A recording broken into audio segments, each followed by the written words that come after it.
Intelligent people, rich land, and sophisticated knowledge of biologically wise, holistic solutions to a durable food security were in abundant evidence. Obviously, Nicaragua is quite capable of sustainably feeding its people well. But today in Nicaragua, 1 child out of every 3 experiences chronic malnourishment.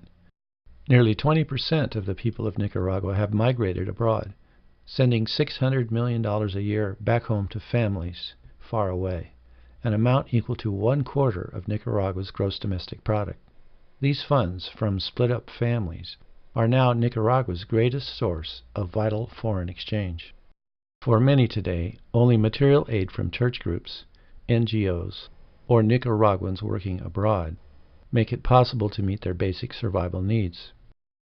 Before, from this year on, from 2000 on to the present, we've had a very tough struggle before us, because it was in this year that we started seeing massive unemployment in this sector. And it was around 2000 when we first did our first major march down to the highway. Actually, even before that, there had been other roadside protests all along the highway there, where people left and came out from different areas, and they said to themselves, look at the situation we're in, we have to leave. If we stay here in our little encampment, we're going to die of hunger. And so they went down to the highways, and they went down to demand of the government employment, to ask the government to provide employment, because as it says in the Constitution, in Article 82, it says that the government has an obligation to generate employment for its citizens. So the first place where we stopped on this march was a little place called Las Tunas, and it's right there in the municipality of Sebaco. Right along there is where the Pan American Highway runs, and we stopped there at a little place along the highway called Las Tunas, and we considered it a very strategic place to stop. And so we stopped there to do a roadblock, so that we would not allow any cars to pass through.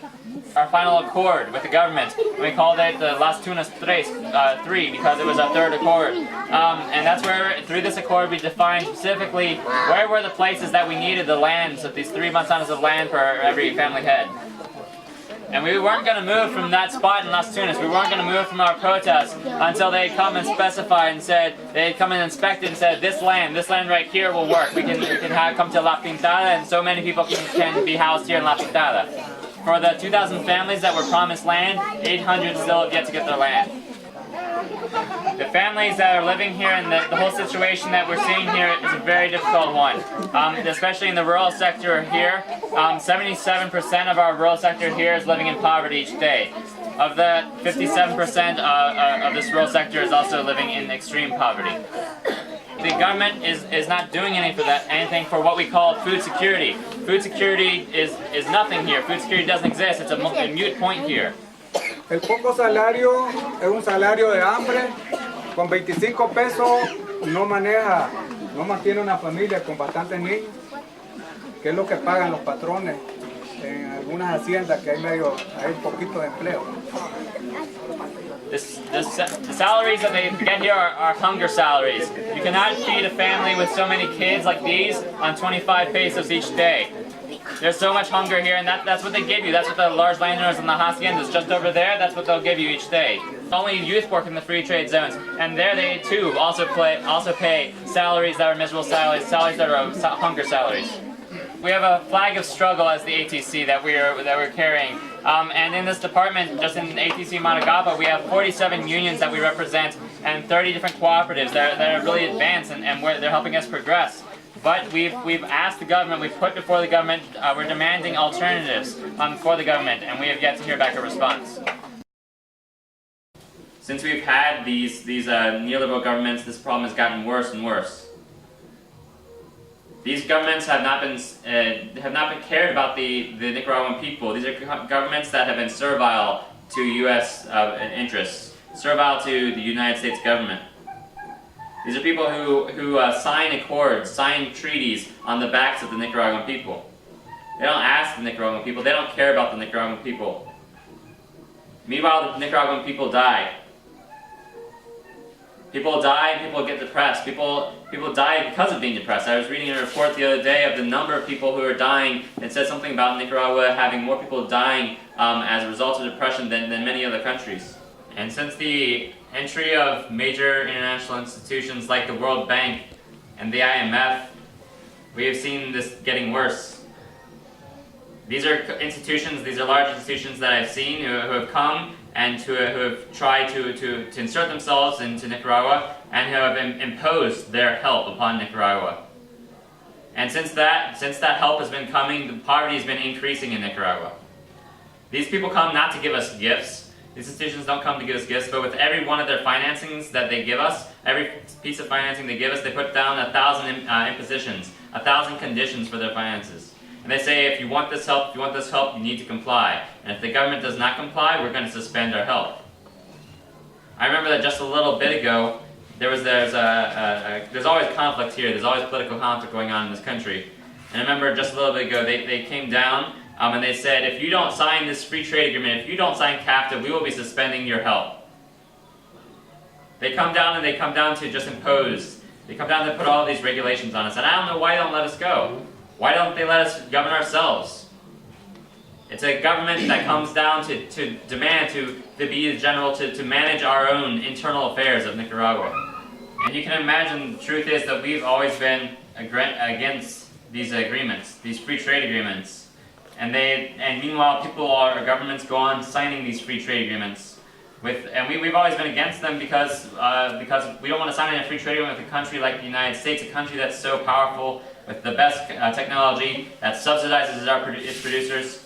We don't even get any support from our government here, much less subsidies. And so on the other hand, another thing they're doing is they want to privatize our water now. And we are sure that this effort comes from the interest of the government of the United States and other major powers, and we're very opposed to it. And yet the government, our government, the deputies of the National Assembly, they go on and they continue signing these agreements without consulting us, without consulting the people. And we're lovers of peace. We love peace. We've already suffered a war. We don't want any more war. This is a war that was financed by the United States, and we want peace now, just peace to be able to work. But they continue on. However, they continue on and privatizing this water, and we are so opposed to this that maybe it will call for another war. This is a resource that is ours. It is a resource of the state. It is a resource of the people. It's a resource of our own community. And we're here in our community trying to conserve our water, trying to protect our water for our own. And yet, so if some transnational, some multinational corporation comes in to take that water, we will not accept that. We will oppose that. The entire people will oppose that. The entire nation will oppose that. In 1986, the World Court condemned U.S. aggression during the decade-long Contra War, an assault against the promising new economy of Nicaragua.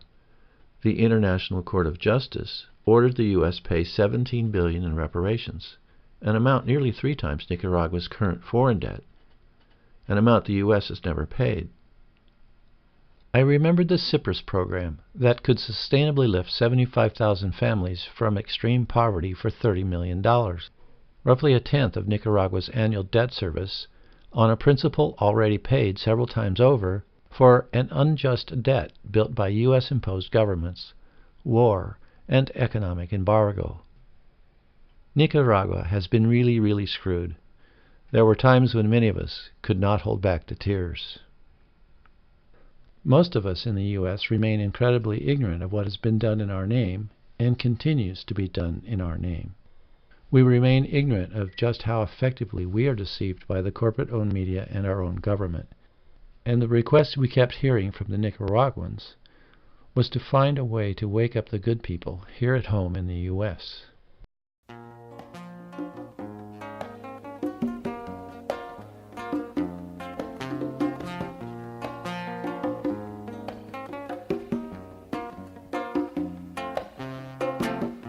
Escondo un nudo dentro del alma,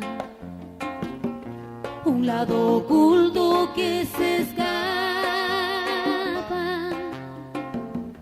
que no lo puedo detener y vive dentro de mi ser, aunque no quiera vivir con él.